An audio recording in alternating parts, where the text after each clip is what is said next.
Assalamu alaikum students, welcome to the platform of Allied College of Health Sciences Multan. Students, this is our second lecture of anatomy and physiology subject. तो as you know कि हमने anatomy and physiology में क्योंकि 1 week अपने physical classes में physiology को study किया था, तो अब इस वीक जो है वो हम एनाटॉमी को स्टडी करेंगे। तो प्रीवियस लेक्चर भी रिगार्डिंग एनाटॉमी था और ये वाले लेक्चर में भी हम एनाटॉमी को डिस्कस करेंगे।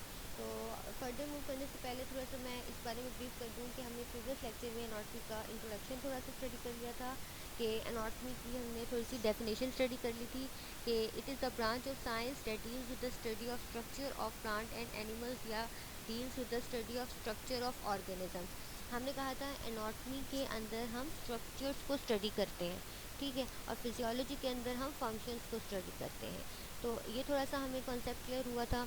उसके बाद हमने थोड़ा सा ह्यूमन एनाटॉमी की डेफिनेशन स्टडी की थी कि it is the study of structure of different parts and organs of the human body. यहाँ पर हमने एनाटॉमी को स्पेसिफाई कर दिया था कि अगर अब हम स्ट्रक्चर स्टडी करेंगे ह्यूमन बॉडी के पार्ट्स के, ह्यूमन बॉडी के ऑर्गन्स की, तो अब हम इसको खाली एनाटॉमी नहीं कहेंगे, अब हम इसको ह्यूमन एनाटॉमी कहेंगे, ठीक है। उसके बाद हमने थोड़ा सा स्टडी कर लिया था ब्रांचेस को। ब्रांचेस में हमने कहा था कि 3 मेजर ब्रांचेस होती हैं, और भी होती हैं, ये नहीं है कि जस्ट ये 3 होती हैं, बट जो मेन होती हैं वो ये 3 होती हैं। ग्रॉस एनाटॉमी या फिर मैक्रोस्कोपिक एनाटॉमी, उसके बाद हमने पढ़ा था हिस्टोलॉजी और माइक्रोस्कोपिक एनाटॉमी, और एम्ब्रियोलॉजी या फिर डेवलपमेंटल एनाटॉमी। तो हमने थोड़ा सा जो कल एक्सप्लेन किया था वो ग्रॉस एनाटॉमी को किया था कि ग्रॉस एनाटॉमी में हम जो है वो ऐसे स्ट्रक्चर्स को स्टडी कर रहे थे students that can be seen with naked eye, जो आम आँख से नज़र आ सकते थे। तो इसकी मैंने आपको एग्जांपल दी थी कि जिस तरीके से मैंने वाइट बोर्ड पे डायग्राम्स ड्रॉ करती थी और आप इजीली उसको देख लेते थे, उसके लिए आपको किसी माइक्रोस्कोप की ज़रूरत नहीं पड़ती थी। तो ये बेसिकली ग्रॉस एनाटॉमी होती है, ठीक है। तो और फिर हमने थोड़ा सा स्टडी कर लिया था कि ग्रॉस एनाटॉमी को पढ़ने के लिए हमें किन किन चीज़ों की रिक्वायरमेंट होती है। तो हमने कहा था कि हम डायग्राम्स के ज़रिए से भी समझ सकते हैं ग्रॉस एनाटॉमी को, फिर हम मॉडल्स के ज़रिए से भी समझ सकते हैं, और वीडियो फिल्म्स के ज़रिए से भी समझ सकते हैं, और सीडीज़ या डीवीडीज़ के थ्रू भी ग्रॉस एनाटॉमी को हम स्टडी कर सकते हैं। तो ये तो थोड़ा जो है वो प्रीवियस लेक्चर के बारे में इंफॉर्मेशन थी कि प्रीवियस लेक्चर के अंदर हमने ये चीज़ें थी वो कवर कर ली हैं, ठीक है। अब जो है हम विदाउट वेस्टिंग आवर टाइम अब हम मूव करते हैं। अपना जो आज का हमारा टॉपिक होगा वो कौन सा है, वो है ग्रॉस एनाटॉमी का, ठीक है। तो ग्रॉस एनाटॉमी का जो सब टाइटल है वो है approaches to study gross anatomy, यानी ग्रॉस एनाटॉमी को स्टडी करने के लिए हम कौन से 2 मेथड जो है वो यूज़ कर रहे होते हैं, या कौन से हमने 2 इसके लिए वो बनाई हुई है, यू कैन से कि मेथड्स बनाए हुए हैं कि हम इन मेथड्स को देखते हुए ग्रॉस एनाटॉमी को स्टडी करेंगे। तो 2 हमने अप्रोच बनाई है इसमें, कौन कौन सी, एक है रीजनल एनाटॉमी या फिर उसका अल्टरनेट नेम है टोपोग्राफिकल एनाटॉमी, ठीक है, और एक है हमारे पास सिस्टेमिक एनाटॉमी या फिर सिस्टमैटिक एनाटॉमी। तो स्टूडेंट्स, रीजनल एनाटॉमी जो खुद अपने आप को एक्सप्लेन कर रहा है कि हम किसी स्पेसिफिक रीजन की, किसी स्पेसिफिक एरिया की जो है वो स्टडी करेंगे बॉडी के, ठीक है। टोपोग्राफिकल का मतलब भी एरिया, जैसे स्पेसिफिक एरिया का, अगर हम स्पेसिफिक रीजन का अगर हम स्ट्रक्चर को स्टडी करेंगे तो उसको हम कहेंगे रीजनल एनाटॉमी। एक तो ये अप्रोच है ग्रॉस एनाटॉमी की, दूसरी अप्रोच है इसकी सिस्टेमिक एनाटॉमी या सिस्टमैटिक एनाटॉमी। अरे कुछ स्टूडेंट्स कंफ्यूज हो जाते हैं कि सही वर्ड सिस्टेमिक है या सही वर्ड सिस्टमैटिक है। तो स्टूडेंट्स दोनों ही वर्ड्स ठीक हैं, ठीक है। आप सिस्टेमिक एनाटॉमी बोल दो तो भी ठीक है, अगर हम सिस्टमैटिक एनाटॉमी बोल दें तब भी ठीक है। तो सिस्टेमिक का मतलब क्या हो गया, आपको यहाँ पर भी कुछ आइडिया हो रहा होगा कि सिस्टेमिक का वर्ड निकला है सिस्टम से। तो जब हम एनाटॉमी या फिजियोलॉजी में सिस्टम के बारे में डिस्कस करते हैं तो you have familiar with the fact that in physiology lectures we have studied about the organ system। Physiology के लेक्चर में हमने ऑर्गेनिजम्स के जो स्पेसिफिक ऑर्गन सिस्टम थे वो हमने स्टडी किए थे। तो ये वही वाले सिस्टम है। अगर हम किसी स्पेसिफिक ऑर्गन सिस्टम की स्टडी करेंगे तो वो कहाँ करेंगे, सिस्टेमिक एनाटॉमी में या सिस्टमैटिक एनाटॉमी में। कौन कौन से ऑर्गन सिस्टम बॉडी में होते हैं, जैसे रेस्पिरेटरी सिस्टम है, ये एक ऑर्गन सिस्टम है, जैसे सर्कुलेटरी सिस्टम है, ये एक ऑर्गन सिस्टम है। इस तरीके से कार्डियोवैस्कुलर सिस्टम है, ये एक जो है वो ऑर्गन सिस्टम है। तो अब आपको आइडिया हो रहा होगा कि अगर हम प्रीवियस थोड़ा सा प्रीवियस हमें लेक्चर्स नहीं पता होंगे तो जो कमिंग लेक्चर्स हैं उनमें फिर हमें बहुत कंफ्यूजन होगी। अब यहाँ पर हम क्लियर हैं क्योंकि हमें ऑर्गन्स का, ऑर्गन सिस्टम का, टिश्यूज़ का, सेल का आइडिया है। तो यहाँ पर सिस्टेमेटिक या सिस्टेमिक एनाटॉमी किसके बारे में बता रही है, हमें किसी बॉडी के स्पेसिफिक सिस्टम के बारे में बता रही है। इसी तरीके से रीजनल एनाटॉमी हमें किसके बारे में बता रही है, बॉडी के स्पेसिफिक एरिया के बारे में बता रही है या फिर बॉडी के स्पेसिफिक रीजन के बारे में बता रही है। ठीक है, तो ये दो अप्रोचेज हम यूज़ करते हैं ग्रॉस एनाटॉमी को स्टडी करने के लिए। नेक्स्ट है हमारे पास रीजनल एनाटॉमी या फिर टोपोग्राफिकल एनाटॉमी। उसमें जो है इसको हम थोड़ा सा एक्सप्लेन कर लेते हैं। तो जो रीजनल एनाटॉमी है, इसको इसकी प्रॉपर डेफिनेशन आप देख लीजिए। It is the study of specific portion और रीजन ऑफ ह्यूमन बॉडी। कितनी सिंपल सी है कि इसमें हम स्पेसिफिक पोर्शन या रीजन के बारे में स्टडी करते हैं। अच्छा, अगर आज व्हाट इज टोपोग्राफिकल एनाटॉमी तब भी यही लिख देंगे, ठीक है। और ह्यूमन बॉडी को हमने डिवाइड किया हुआ है 3 मेन एनाटॉमिकल रीजन्स में, यानी बॉडी की एनाटॉमी स्टडी करने के लिए हमें उसके 3 रीजन्स बना दिए हैं, 3 एरियाज बना दिए हैं। कौन कौन से, हेड एंड नेक, ठीक है, और ट्रंक और लिम्स। तो हेड का मतलब सर और नेक हमारी गर्दन। सर और गर्दन का एक हिस्सा अलग बना दिया है। ट्रंक का क्या मतलब होता है, धड़, ठीक है। और फिर है लिम्स। लिम्स जो हाथ और ये जो पाँव होते हैं इनको लिम्स कहते हैं, ठीक है। तो कमिंग स्लाइड में मैं आपको डायग्राम्स के ज़रिए से भी क्लियर कर दूंगी कि हेड एंड नेक रीजन क्या है, ट्रंक कौन सा रीजन होता है, लिम्स कहाँ पे कहाँ, लिम्स कौन से जो है वो हमारे अपर लिम्स कौन से होते हैं और लोअर लिम्स कौन से होते हैं, ये हम स्टडी कर लेंगे, ठीक है। तो ये 3 रीजन जो है ना, ये आपको अच्छे से पता होने चाहिए क्योंकि ड्यूरिंग वाइवाज ये क्वेश्चन पूछा जाता है कि ह्यूमन बॉडी को स्टूडेंट किन 3 पार्ट्स में जो है वो हम डिवाइड कर देते हैं, कौन से 3 एनाटॉमिकल रीजन होते हैं। तो आपने उसको आंसर कर देना है कि सर हेड एंड नेक होता है, ट्रंक होता है और लिम्स होते हैं, ठीक है। तो नेक्स्ट है ट्रंक। ट्रंक जिसको उर्दू में हम कहते हैं धड़। तो trunk is the main part of human body, ये एक मेन पार्ट है ह्यूमन बॉडी का, to which head and neck and limbs are attach, ठीक है। तो ट्रंक के ज़रिए से ही जो हेड और नेक है वो जुड़े हुए होते हैं और जो लिम्स है वो जुड़े हुए होते हैं, ठीक है। अब आप ये कह सकते हो कि ट्रंक जो है वो राब्ता पैदा करता है अपर लिम्स के दरमियान और लोअर लिम्स के दरमियान। जैसे हम कह सकते हैं ना कि ये एक कनेक्शन है अपर लिम्स और लोअर लिम्स के दरमियान। तो ट्रंक को भी फर्दर हम स्टूडेंट्स 3 पार्ट में डिवाइड कर देते हैं। अपर पार्ट जिसको हम कहते हैं थोरैक्स, ठीक है, जो ट्रंक का ऊपर वाला हिस्सा होता है उसको हम कहते हैं थोरैक्स। जो मिडल पार्ट होता है, दरमियान वाला हिस्सा होता है, उसको हम कहते हैं एब्डोमेन। और जो इसका लोअर पार्ट होता है, नीचे वाला हिस्सा होता है, उसको हम कहते हैं पेल्विस। तो अब सबसे बड़ी जो बात मैं यहाँ पे कहूँगी कि आपको ना इसकी प्रोनाउंसिएशन बिल्कुल सही से करनी आनी चाहिए, थॉरैक्स, एब्डोमेन और पेल्विस, ठीक है। तो ये 3 हमारे पार्ट्स हैं। अब ये 3 पार्ट्स किसके हैं हमारे, अब ये रीजनल एनाटॉमी के 3 पार्ट्स नहीं हैं जिसमें हमने पढ़ा है हेड एंड नेक और ट्रंक और लिम्स, नहीं, ये ट्रंक के 3 पार्ट हैं, ठीक है। तो इसमें आपने ना, यानी आपने ये नहीं करना कि इस वाली जो हमने रीजनल एनाटॉमी को 3 एनाटॉमिकल रीजन्स में कन्वर्ट डिवाइड किया था कि head and neck, trunk, limbs, तो आप ये वाली बात में और इस वाली बात में जो है वो कंफ्यूज हो जाओ, ठीक है। तो ट्रंक वाली बात अलग है, ट्रंक को 3 पार्ट्स में भी डिवाइड किया हुआ है, वो वाली बात अलग है। और जो रीजनल एनाटॉमी वाले 3 पार्ट्स हैं वो अलग है, ठीक है। थोड़ा सा हम डायग्राम्स के ज़रिए से इसको क्लियर कर लेते हैं। तो ये देखिए, अब यहाँ पर आपको ये जो रेड रेड पार्ट नज़र आ रहा है, ये जो अपर वाला पोर्शन नज़र आ रहा है, ये वाला, इसको हम कहते हैं कि ये है थोरैक्स, ठीक है। यहाँ पर क्या होता है, सीना होता है, इस एरिया को हम कहते हैं थोरैक्स, ठीक। अच्छा, अब ये जो थोरैक्स से आप नीचे आ जाओ थोड़ा सा, तो ये यहाँ तक एरिया होता है, ये देखिए ये वाला जो एरिया होता है इसको हम कहते हैं एब्डोमेन, ठीक है। और उसके बाद ये जो एब्डोमेन से लेके ये राइट बिल्कुल ट्रंक का आखिरी जो पार्ट है इसको हम कहते हैं पेल्विस, ये जो पर्पल कलर से रिप्रेजेंट हो रहा है। तो ये 3 पार्ट्स आपको अच्छे से पता होने चाहिए कि जो नेक है, सॉरी, जो अपना ये थॉरिक्स है, ये वाला एरिया होता है जहाँ पर सीना होता है। फिर ये एब्डोमेन ये वाला पार्ट होता है, और फिर जो पेल्विस है वो ये वाला पार्ट होता है। तो ये 3 आपको डिवीजन जो है वो आनी चाहिए। नेक्स्ट है हमारे पास लिम्स। लिम्स क्या होते हैं?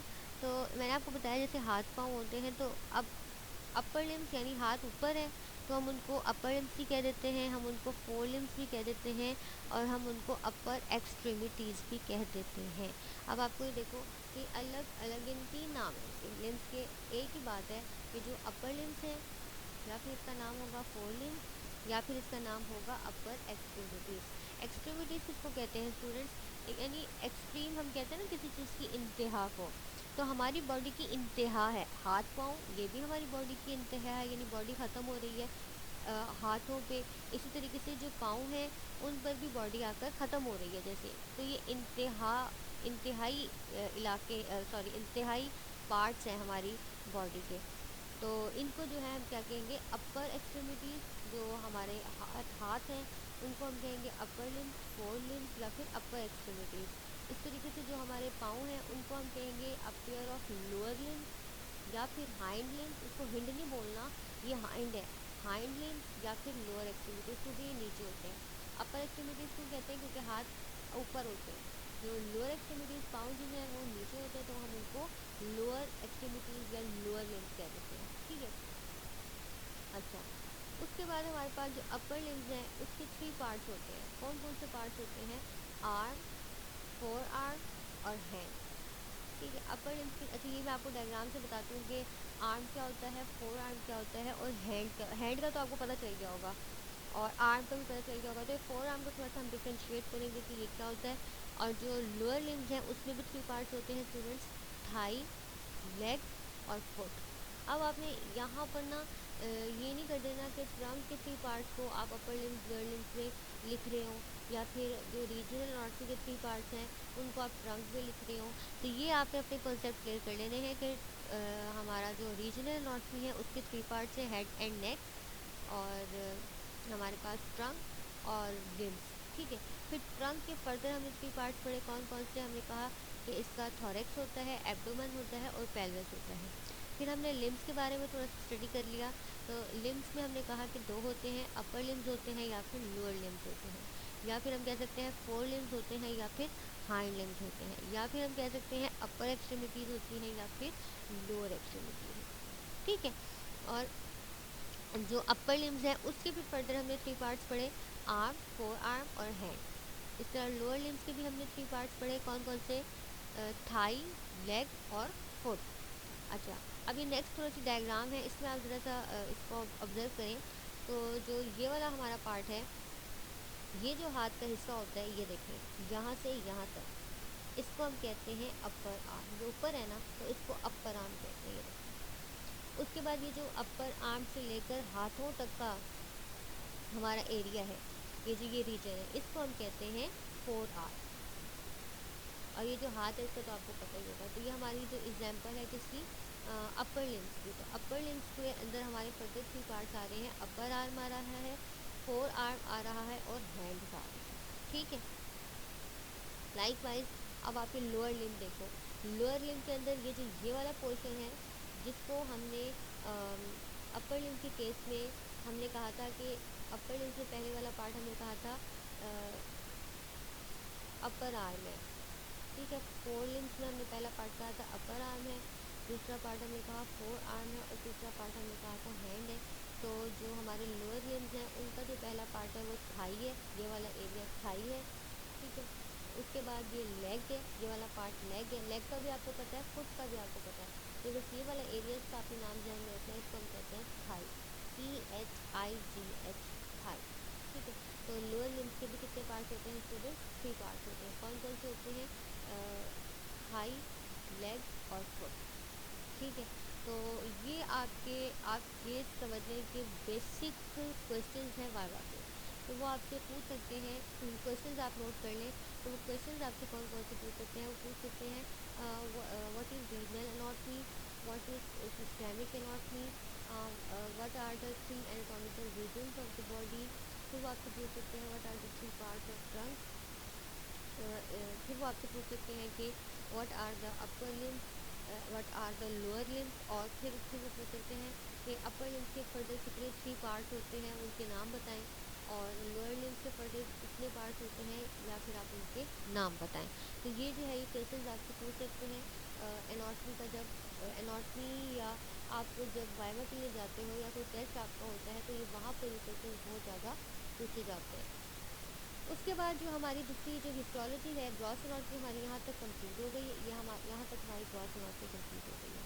ठीक है, अब है हमारे पास हिस्टोलॉजी। हिस्टोलॉजी क्या होती है स्टूडेंट्स, पहले मैं आपको थोड़ा सा इसका मतलब बता दूँ। इस लफ्ज़ का हिस्टो का मतलब होता है टिश्यू, ठीक है, और लॉजी का मतलब हमने जैसे बायोलॉजी में पढ़ा था, लॉजी का मतलब होता है स्टडी, टू स्टडी, है ना। तो हिस्टोलॉजी मतलब हम स्टडी कर रहे हैं टिश्यूज़ को। बस एक है, आपने एडिशन क्या करना है, with the help of microscope. जिस तरह ग्रॉस एनाटॉमी में हमें माइक्रोस्कोप की ज़रूरत नहीं पड़ रही थी, तो हिस्टोलॉजी में हमें माइक्रोस्कोप की ज़रूरत पड़ेगी। तो इसकी प्रॉपर डेफिनेशन हम क्या करेंगे, it is the branch of biology that deals with the study of tissues with the help of microscope. इसमें हम माइक्रोस्कोप की मदद से टिश्यूज़ को स्टडी करते हैं, ठीक है। और अब देखो, चूँकि हम इसको इसमें माइक्रोस्कोप यूज़ कर रहे हैं ना, तो इसके भी दो नाम है फर्दर। जैसे वो हमने एक पढ़ा था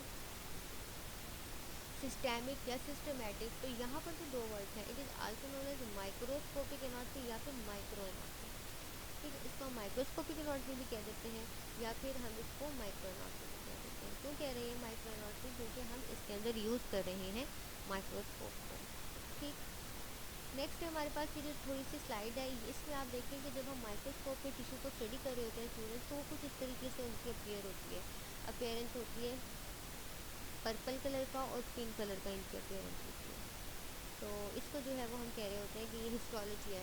इसमें फिर ये होता है कि अगर आप फर्दर देखो हिस्टो पैथोलॉजी की तरफ हम मूव करते हैं, या किसी अगर फॉर एग्जांपल हमने ये पता लगाना है कि किसी टिश्यू में कोई बीमारी है, या कोई टिश्यू सही तरीके से उसकी जो टिश्यू में सेल्स की अरेंजमेंट है, हमने बताया कि सेल मिलके टिश्यू बनाते हैं, ये बात हमें पता है। तो अगर सेल्स की अरेंजमेंट ठीक नहीं है या टिश्यू में कोई डिज़ीज़ है, तो वो हम हिस्टोलॉजी के ज़रिए से देखेंगे ना।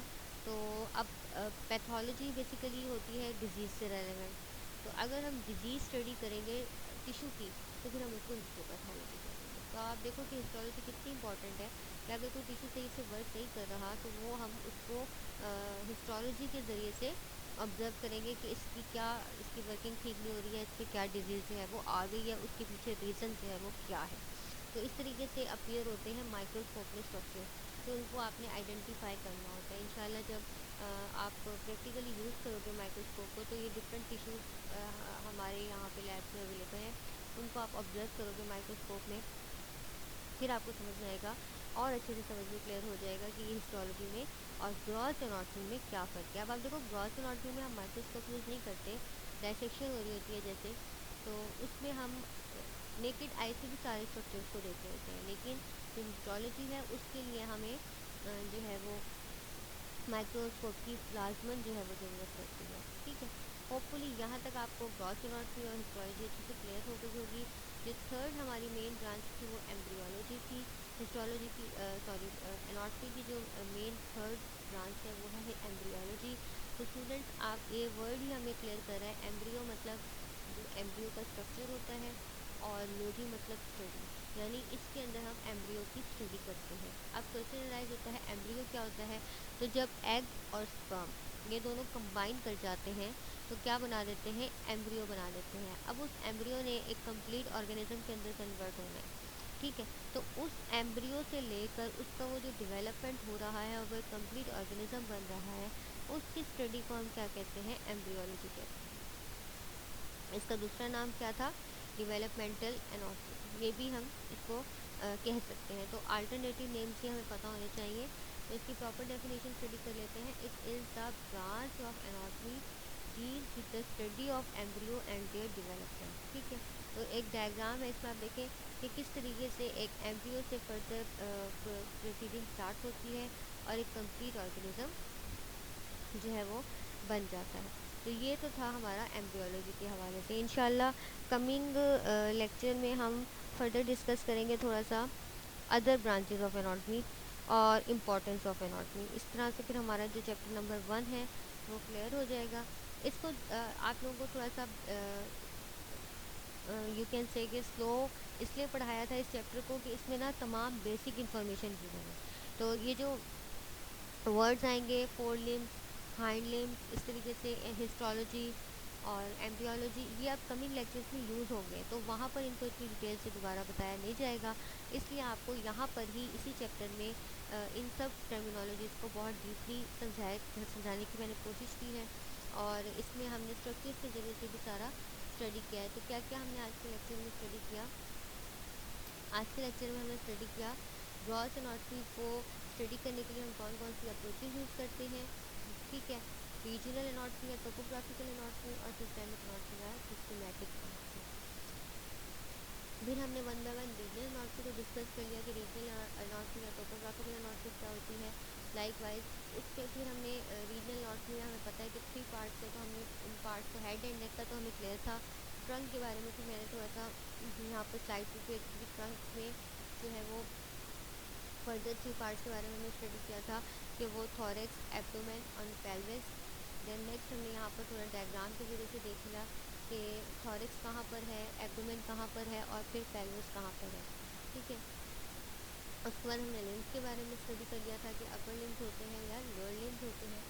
अपर लिम्स के फर्दर फिर हमने 3 पार्ट्स देख लिए और लोअर लिम्स के भी 3 पार्ट्स हमने देख लिए। और ये हमारे पास डायग्राम है अपर लिम्स की। तो यहाँ पर एक अपर आर्म है, फोर्थ आर्म है और हैंड है। नेक्स्ट हमारे पास जो लोअर लिम्ब है उसमें हमारे पास जो है वो थाई है, थाई वाला रीजन है, लेग है और थाई वाला रीजन है, ये लेग है और ये फुट है, ठीक है। और उसके बाद जो है वो हमने थोड़ा सा हिस्टोलॉजी की डेफिनेशन देख ली, इसकी इसमें माइक्रोस्कोप यूज़ होता है, इसको थोड़ा सा स्टडी कर लिया। फिर ये थोड़े से स्ट्रक्चर आपको मैंने दिखाए टिश्यूज़ के with that can be seen with the help of microscope. Microscope में इतना अपीयर होंगी।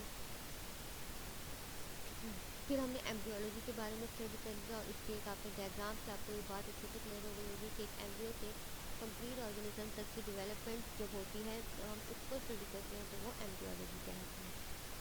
तो यहाँ तक अगर आप लोगों को कोई क्वेश्चन है तो वही बात आप इसको नोट डाउन कर लें, मीटिंग में डिस्कस कर लेंगे। होपफुली यहाँ तक आपका कॉन्सेप्ट जो है क्लियर हो गया होगा। तो thanks for your consultation students. Further lecture में हम प्रोसीड करेंगे सम अदर ब्रांचेस। तब तक के लिए जो है वो आप लोगों ने इसको अच्छे से रेडी रखना है, अपने नोट्स बना लेने हैं और इसको राइटिंग में भी लिख लिख के जो है वो प्रैक्टिस कर लेनी है कि ये वर्ड्स हमें बोलने भी आ गए और हमें इनका मतलब भी पता चल गया।